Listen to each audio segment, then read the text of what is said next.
A Amazonas se tornou o novo epicentro da Covid no Brasil. O que será que está acontecendo por lá? Eu sou Vinícius Bonfim, jornalista e criador do Informacionei, que é o seu melhor canal de atualidades.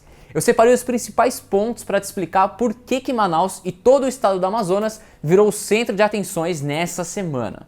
Vamos começar lá do início então. O que será que está acontecendo no Amazonas? Vamos falar especificamente da capital, que é lá em Manaus. É onde a coisa tá pegando de verdade. Acontece que lá tá passando por uma situação extremamente grave da Covid. A média móvel cresce de 183% nos últimos 7 dias e já foram mais de 6 mil mortes no estado. Parece um número baixo de mortes, mas a gente está falando de mais de 6 mil pessoas e contando diariamente esse número que não para de crescer. Só em Manaus foram mais de 3.800 mortes, então são muitas pessoas. Podemos dizer que Manaus se tornou o novo epicentro da Covid-19 no Brasil agora, em 2021, logo que as vacinas já estão prestes a chegar. Acontece que assim, essa crise está ficando cada vez pior por conta da falta de oxigênio nos hospitais e também porque uma nova mutação da Covid foi encontrada em 4 pacientes amazonenses. Toda essa alta nas ocupações se deve pelas festas de fim de ano. É uma coisa que já foi discutida por vários especialistas que realmente isso teria um pico da doença se as pessoas se aglomerassem. E foi realmente o que aconteceu e os efeitos estão aí escritos para todo mundo ver.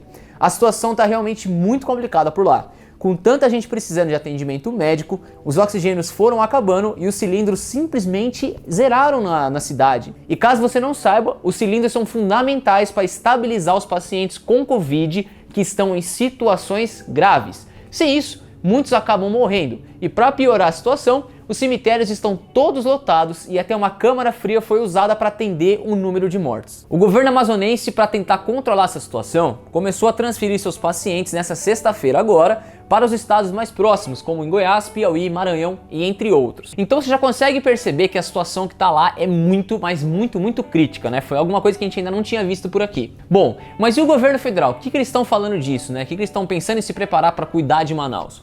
O governo federal, através do Ministério da Saúde, já declarou que Manaus agora é a prioridade no país. É onde todas as atenções estão voltadas nesse momento. Porém, eles alegam estar sem capacidade de transportar tantos oxigênios para o estado.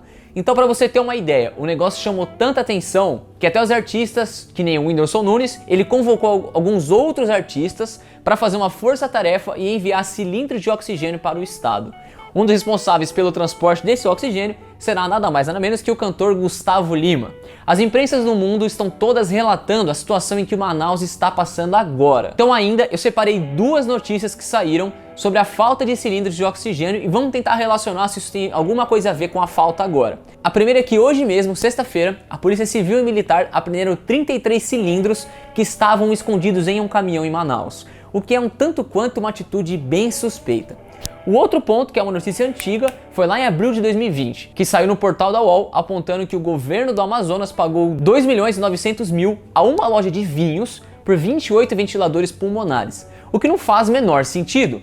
O valor de cada ventilador desse era igual até 4 vezes o preço real do aparelho. E para piorar a situação, os aparelhos foram considerados como inadequados e não serviriam para atender os pacientes.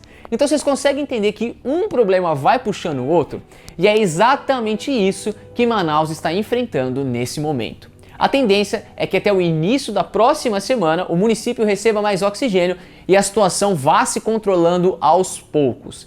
Mas e você, qual que é a sua opinião sobre esse assunto, sobre essa notícia? De quem que é a culpa por causa dessa situação da Covid em Manaus? Manda nos comentários, vamos debater e vamos trocar conhecimento. Se inscreva no canal se quiser ficar informado sempre e a gente se vê nas próximas notícias. Até mais!